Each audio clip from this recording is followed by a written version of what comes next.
하나님의 말씀은 창세기 13장 1절에서 9절까지의 말씀입니다. 저와 여러분이 한 목소리로 읽도록 하겠습니다. 아브라함이 애굽에서 그와 그의 아내와 모든 소유와 롯과 함께 네겝으로 올라가니 아브라함에게 가축과 은과 금이 풍부하였더라.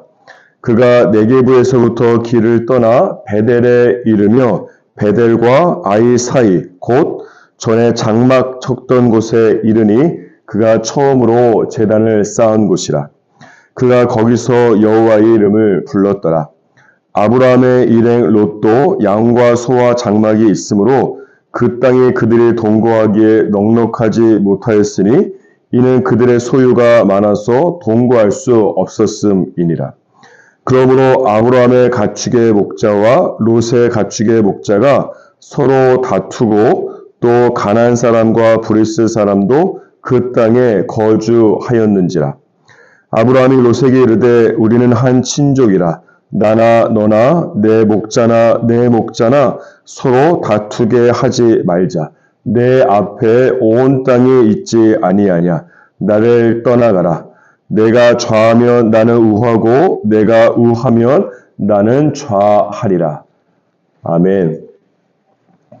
오늘 말씀 안에 보면 아브라함이 애굽에서 올라올 때에 가축과 은과 금이 풍부했다라고 말씀하고 있습니다. 아브라함의 경제력이 이와 같이 커지게 된 이유 중에 하나는 무엇인가 하면 창세기 12장 16절을 보면 잘 알 수 있습니다. 아브라함이 사라의 남편의 자격이 아니라 오빠의 자격으로 바로의 궁 안에 들어가게 되었을 때에 바로가 아브라함에게 양과 소와 노비와 암수 나귀와 그리고 낙타를 준 것입니다. 바로가 당시에 사라의 미모에 정신을 못 차리고 있었기 때문에 사라의 오빠 자격으로 바로의 궁에 들어간 이 아브라함에게 엄청난 재산을 준 것입니다. 그래서 아브라함은 애굽에서 나올 때에 경제적으로 풍부하게 된 것입니다. 이 대목에서 알 수 있는 영적인 교훈 한 가지가 있습니다. 그것은 무엇인가 하면 사실 아브라함은 하나님의 인도하심을 받으면서 애굽에 간 것은 아닙니다. 하나님의 뜻과는 상관없이 기근을 피해서 내려간 것이기 때문에 그렇습니다. 그래서 아브라함은 하나님께 불순종을 하게 된 것입니다. 그럼에도 불구하고 하나님께서는 아브라함에게 경제적인 부를 더하셨습니다.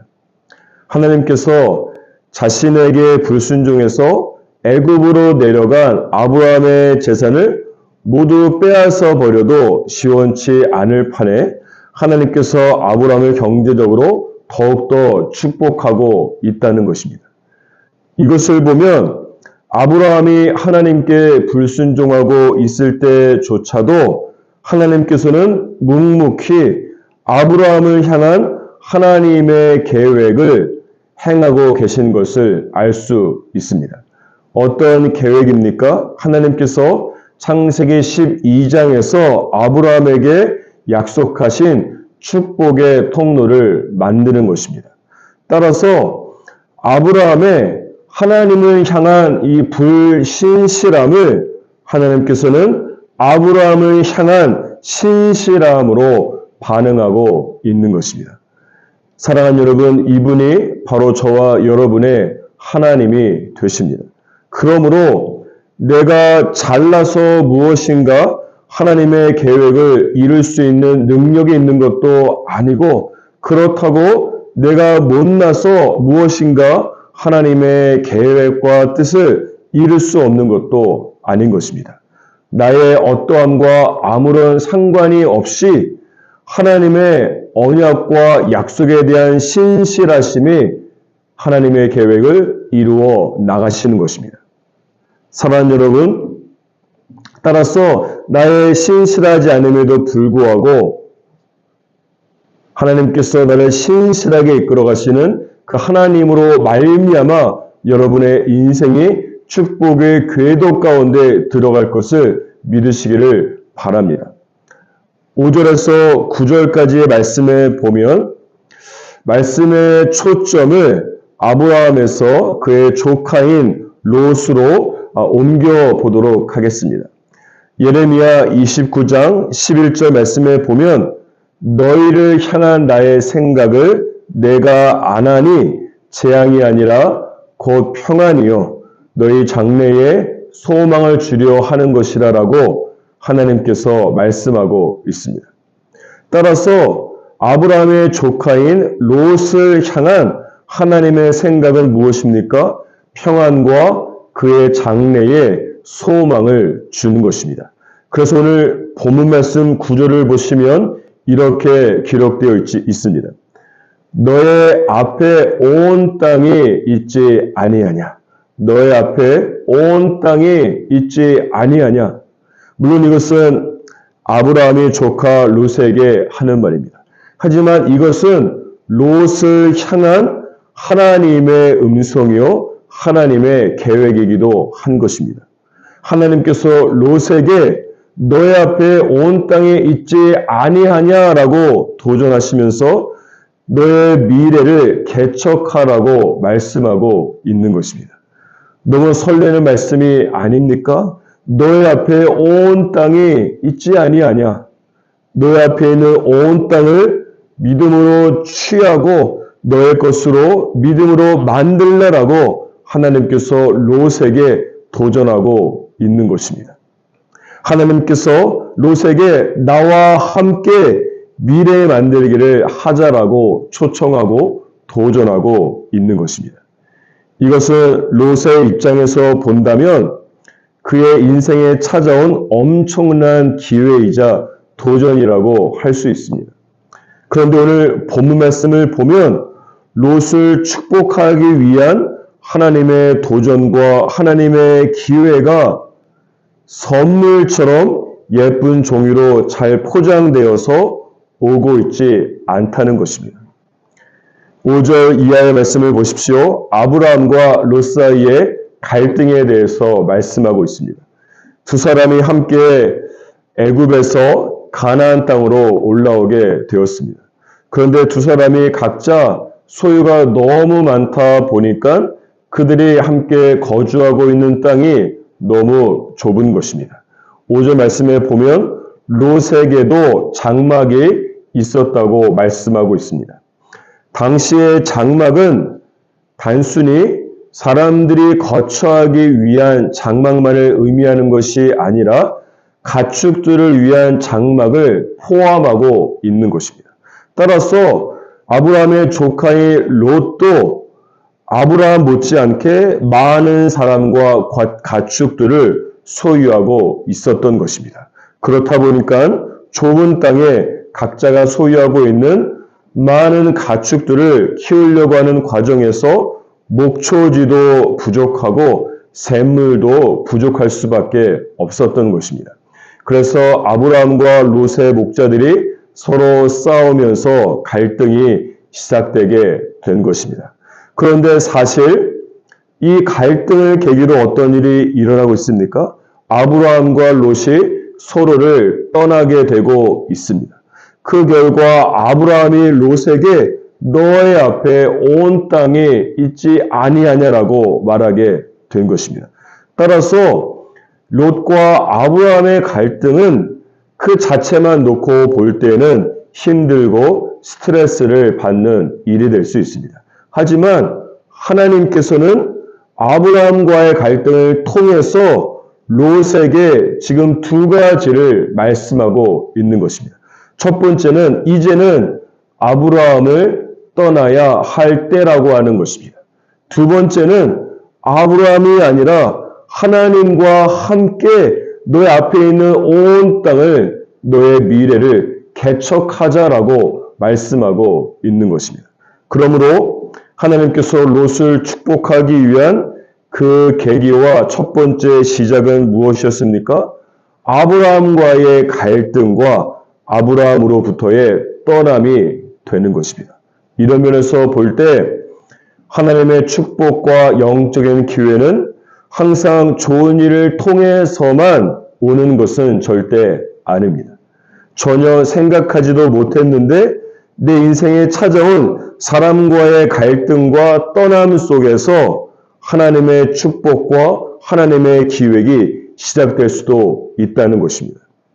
다음과 같이 한번 생각해 보십시오. 여러분, 다윗이 골리앗을 물리치게 된 계기가 무엇인지 아십니까? 다윗이 아버지의 심부름으로 전쟁터에 나간 형들에게 도시락을 주러 갔다가 골리앗과 싸우게 된 것입니다. 이와 같이 하나님의 축복과 기회는 예상하지 못할 때가 많다는 것입니다. 갈등이라고 하는 이름으로, 작고 미미한 일이라고 하는 이름으로, 또는 고난이라고 하는 이름으로 오는 축복을 분별할 수 있는 영적인 분별력이 저와 여러분에게 있기를 주님의 이름으로 축복합니다. 그런데 사실 롯이 아브라함을 떠난다라고 하는 것은 생각보다 절대 쉬운 일이 아닙니다. 롯은 일찍 아버지를 여의게 되었고 아브라함의 손에서 자랐기 때문에 그렇습니다.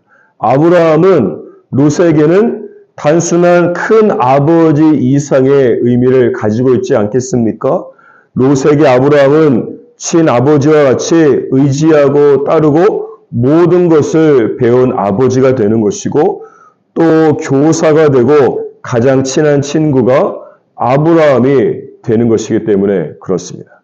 롯은 또한 아브라함과 함께 갈대아 우르를 떠나서 지금 이곳에 이르기까지 하나님께서 아브라함을 어떻게 놀랍게 축복하신지를 두 눈으로 보지 않았습니까? 아브라함이 가나안 땅을 떠나 애굽에 갔음에도 불구하고 하나님께서는 그런 죄악과 선택의 상황 속에서도 아브라함에게 많은 사람과 소유로 축복해 주셨기 때문에 그렇습니다.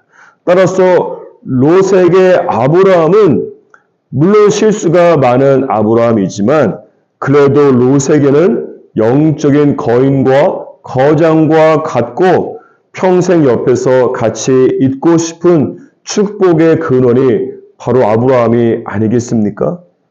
하지만 하나님께서 아브라함을 통해서 롯에게 너의 앞에 온 땅이 있지 아니하냐라고 도전한 것은 구체적으로 두 가지를 말씀하고 도전하는 것입니다.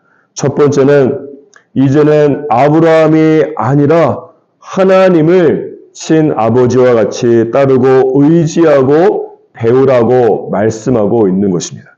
두 번째는 아브라함과 동행할 때에 축복을 받는 것이 아니라 하나님과 동행하게 될 때에 축복을 받는 것임을 롯에게 말씀하고 있는 것입니다.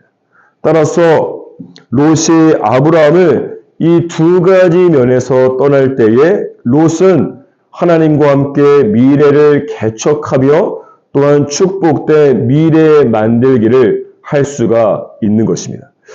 그런데 이 대목에서 또 한 가지 중요한 것은 무엇인가 하면 너의 앞에 온 땅에 있지 아니하냐라고 하나님께서 축복하기 원하시고 도전하실 때에 정작 롯이 영적으로 그 축복을 받기 위한 준비가 되어 있는가 하는 것입니다.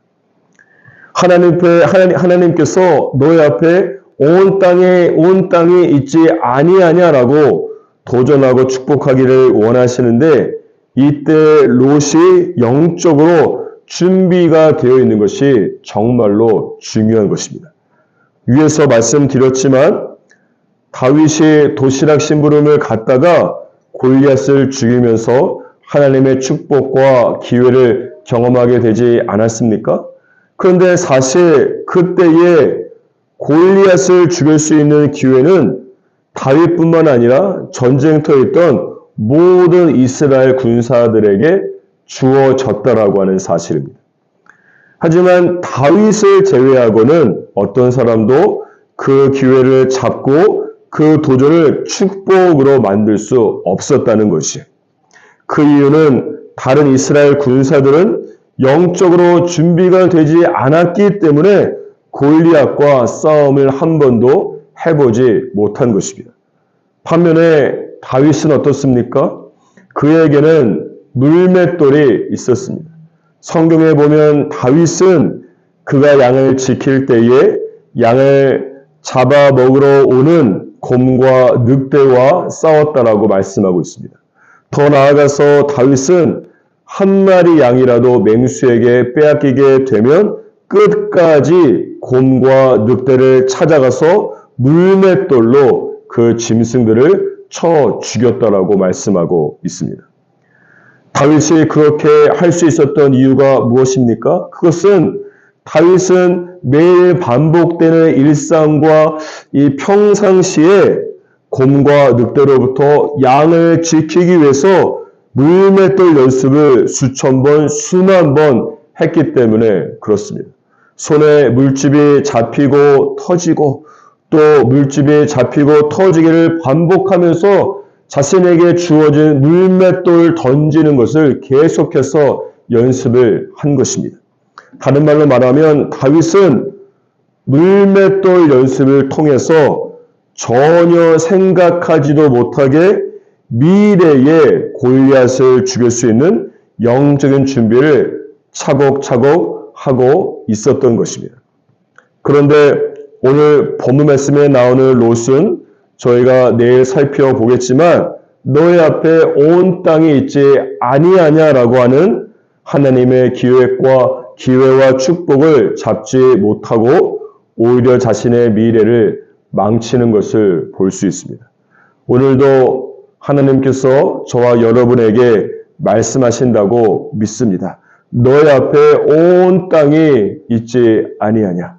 하나님과 함께 미래를 개척하고 축복된 미래를 만들기 위해서는 반드시 두 가지를 준비하고 연습하시기를 권면합니다. 하나는 내 삶에 있어서 아브라함과 같은 축복된 근원처럼 보이는 아브라함이라고 하는 사람을 떠나서 하나님 한 분만을 의지하는 법을 배우시기를 축복합니다.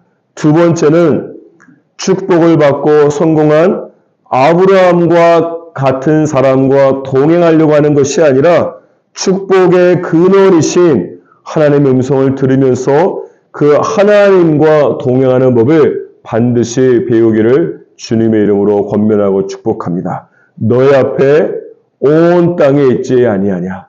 너희 앞에 온 땅에 있지 아니하냐. 이 놀라운 영적인 축복과 기회를 반드시 믿음으로 취하시고 축복된 미래를 개척해 나아가시는 저와 여러분이 되기를 주님의 이름으로 축복합니다.